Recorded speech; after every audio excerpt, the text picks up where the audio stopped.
एक ऑडियो आपका वायरल हो रहा है, उसका क्या मामला है? क्या ऑडियो में बड़ी सनसनी की बातें आप करती हुई कि उनका कहना है कि आप तो अपना ही अपना नाम कर रही हैं, आप अपने नाम के लिए काम कर रही हैं। एकदम से ऐसे हटा क्यों दिया कि भैया कल से मत आइएगा मैडम, आप जाइए? शर्मा जी जो आप बता रही हैं संस्था प्रधान, ये आपसे इतनी खींच क्यों निकाल रहे हैं? क्या इनकी असल समस्या है आपके साथ? फिर इस रिकॉर्डिंग का इस्तेमाल करके पहले भी ब्लैकमेल किए हैं फिर वो आपको। नमस्कार, स्वागत सत्कार बेहदाबार दोस्तों, मैं हूँ आपका दोस्त नीरज शर्मा। अभी डीग के जिला कलेक्टर ऑफिस के अंदर उपस्थित है। जो साथी आप साथ में देख रहे हैं सोशल काउंसलर के पद पर कुछ समय पहले तक ये कार्यरत थी और इनको किसी बंधुआ मजदूर की तरह इस तरह से कह दिया गया कि आप कल से मत आइएगा। ऐसा तो आजकल किसी प्राइवेट नौकरी में आप यहाँ ऐसा कहिए, आप अगर सुबह से शाम तक दिहाड़ी मजदूर भी रखते हैं अपने पास में, उसको भी नहीं कहा जाता। ये भी पहले ही बता दिया जाता अगर वो 2-4 दिन तक ही काम कर रहा है कि भाई तेरी 5 दिन की मजदूरी रहेगी। जहाँ एक सम्मानित पद पर ये महिला काम कर रही थी, इनको ये कह दिया गया कि भैया कल से मत आना।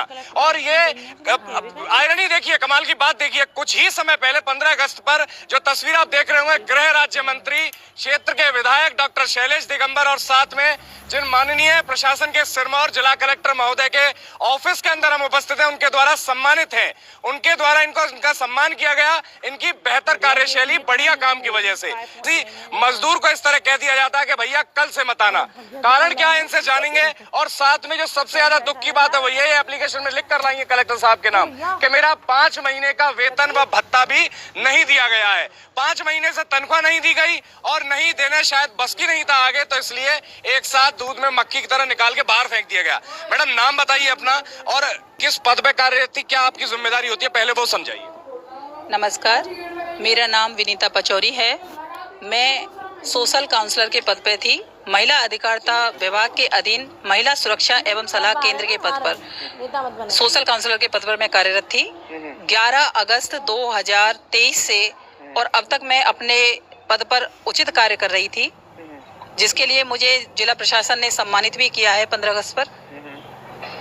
हमारा कार्य घरेलू हिंसा प्रकरणों पर कार्य करना था, जिसके तहत जिन महिलाओं के साथ घरेलू हिंसा हो रही है उन पर दोनों पक्षों को बुला करके काउंसलिंग करके उनके घर को वापस दोबारा बसाना हमारा काम होता था, जिसमें हमने अपना बहुत अच्छा कार्य किया है और लगभग 200 से 250 घर के करीब हमने टूटते बिखरते परिवारों को बचाया है। अच्छा, आप ये चीज समझाइए कि किस तरह से आप जुड़ी हैं, किस तरह से काम करती हैं? संस्था प्रधान ठेके प्रणाली के थ्रू आप लगे हुए हैं या क्या प्रोसेस क्या है एम्प्लॉयमेंट का, वो पहले अब दूसरा समझाइए।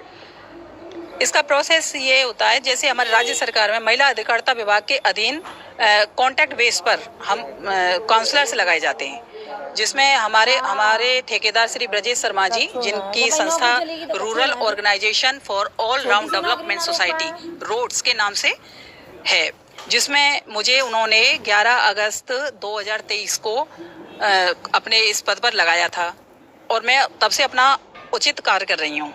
अच्छा, फिर एकदम से ऐसे हटा क्यों दिया कि भैया कल से मत आइएगा मैडम, आप जाइए? उनका अभी प्रेजेंट में तो ये कहना था कि वैसे तो मैं काफ़ी समय से उनका दबाव झेल रही थी, बहुत प्रेशर में मैं काम कर रही थी, लेकिन मुझे लग रहा था कि कार्य अच्छा है, समाज सेवा का कार्य है और मैं इस चीज़ में रुचि रखती हूँ कि मैं महिला और बच्चियों के लिए कुछ कर सकूँ, तो मैं इस कार्य को कर रही थी। मैं दबाव में भी वो काम करने को तैयार थी, लेकिन अभी हाल ही में जिला कलेक्टर साहब ने और हमारे गृह राज्य मंत्री श्री जवाहर सिंह बेडम जी ने, विधायक जी ने और हमारे एसपी साहब ओम प्रकाश मीणा जी ने मुझे सम्मानित किया, तो ये बात शायद उनको कहीं चुभ गई कि उनका कहना है कि आप तो अपना ही अपना नाम कर रही हैं, आप अपने नाम के लिए काम कर रही हैं, आप मेरी संस्था के लिए कुछ नहीं कर रही। मेरी संस्था के अनुरूप अगर आप नहीं चलती हैं तो मैं आपको काम पे नहीं रख सकता। जब मैंने उनसे पूछा कि भाई आपकी संस्था के अनुरूप क्या नहीं कर रही हूँ मैं, मुझे विभाग ने जिस तरीके से कार्य करने के लिए कहा है मैं उसी तरीके से कार्य कर रही हूँ, तो उन्होंने मुझसे कहा कि आप विभाग की एम्प्लॉय नहीं हैं, आप मेरी एम्प्लॉय हैं, मैं जैसे कहूँगा वैसे आपको करना पड़ेगा। अच्छा, ये आप तय करवाई थी प्रशासन से कि ये किसने तय किया था कि आपका सम्मान होगा या रोड्स का संस्थान का सम्मान होगा? जी, मुझे शायद प्रशासन ने खुद नहीं चयनित किया था इस चीज के बारे में, तो मुझे प्रशासन किसका सम्मान करेगा तो प्रशासन तय करेगा ना, ये कोई एम्प्लॉय थोड़ी तय कर रहा है या कोई कार्यकर्ता या कर्मचारी भी तय नहीं करता है मेरी समझ में। तो फिर आगे बताइए। बिल्कुल सही कहा आपने, ये तो प्रशासन ही तय करता है, लेकिन उनका कहना ऐसा है कि आपने अपने प्रभाव से मेरी संस्था का नाम हटा करके अपना खुद का नाम सम्मानित करवाया है, जो बिल्कुल गलत है। फिर अब ये सारी बातें तो ठीक है। एक दूसरा मैं एक भी पूछना चाहूंगा आपसे, एक ऑडियो आपका वायरल हो रहा है, उसका क्या मामला है? क्या ऑडियो में बड़ी सनसनी के बातें आप करती हुई सुनाई दे रही हैं? जी बिल्कुल, ये ऑडियो लगभग हमारी 2023 का ही है, जब मेरी जॉब लगी थी और हमें कोई ट्रेनिंग भी नहीं दी गई थी, बस सीधे हमें ऐसे ही लगा दिया गया था। उसमें क्या होता है कि ये संस्था प्रधान ब्रजेश शर्मा जी खुद मेरे पास बैठे हुए थे। हमारे पास कोई केस आया था तो वो हमें बता रहे थे कि काम कैसे किया जाता है। तो उन्होंने कहा मैं आपको काम करना नहीं आता है, मैं आपको काम करना सिखाऊंगा। तो उन्होंने मुझे बताया कि ऐसे ऐसे बोलना है। मुझे नहीं पता था, हमारी ट्रेनिंग भी नहीं हुई थी। तो हमें उन्होंने जब ये कहा कि आप मेरे लिए काम करेंगे, मेरे हिसाब से चलेंगी, तो हमने भी उसी हिसाब से उनको फॉलो किया।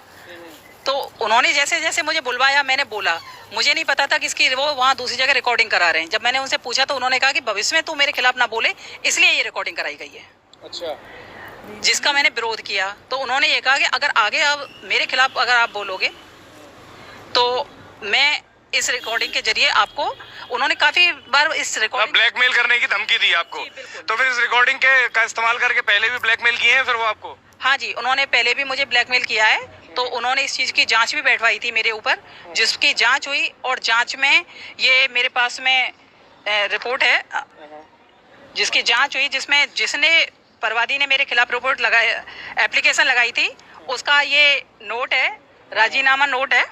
ये तो हम वीडियो में लगा देंगे, खैर आप देख लेंगे। आप बात बताइए, राजीनामे में हुआ क्या था वो बताइए। राजीनामा में सर उन्होंने यही बताया कि विनीता पचौरी जी ने हमसे किसी प्रकार का कोई अभद्र व्यवहार नहीं किया, ना हमसे कोई पैसे की मांग की है, और ये सब झूठ है। और हमने अरे कहीं ऐसा तो नहीं है कि कहीं विनीता जी आप राजीनामा करवाने में एक्सपर्ट है, आपने उनसे भी राजीनामा कर लिया हो कुछ ऐसा? जी नहीं, ये राजीनामा कोतवाली में सभी के सामने हुआ है। अच्छा। और पूरी जांच के साथ हुआ है। उन्होंने अपनी मर्जी अच्छा, से। आप एक चीज समझाइए, ये जो ब्रजेश जी हैं, ब्रजेश शर्मा जी जो आप बता रही हैं संस्था प्रधान, ये आपसे इतनी खींच क्यों निकाल रहे हैं? क्या इनकी असल समस्या है आपके साथ में, अगर यही आपसे खींच निकाल रहे हैं तो?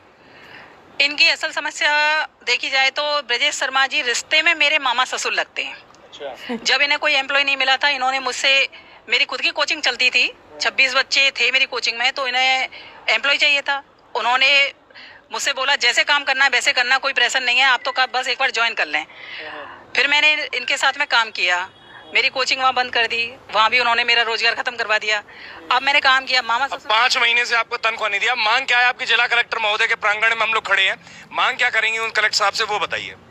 मैं महोदय कलेक्टर साहब से नम्र निवेदन है कि मेरे कार्य को देखते हुए सबसे पहले तो मेरी जो सैलरी है, मेरा भत्ता है, एक खाली स्टाम्प पर उन्होंने फर्जी तरीके से मेरा जो साइन लिए हैं वो मेरा स्टाम्प पेपर मुझे वापस किया जाए, मेरी सैलरी दी जाए, भत्ता दिया जाए, और उनकी संस्था में जितने दिन तक मैंने कार्य किया है उनका मुझे अनुभव पत्र दिया जाए। साथियों, क्या राय है पूरी बातचीत के बारे में जरूर बताइए, जानकारी को शेयर कीजिए। जिला कलेक्टर महोदय से मैडम अनुरोध कर रही हैं कि जो इनका मेहनताना है वो तो कम से कम लौटा दिया जाए इनको, जिसके लिए ऑलरेडी काम किए हैं, मेहनत की है, और वो इनका नियमानुसार बनता भी। आपकी क्या राय जरूर बताइए। जय हिंद, जय जय भारत। सही है।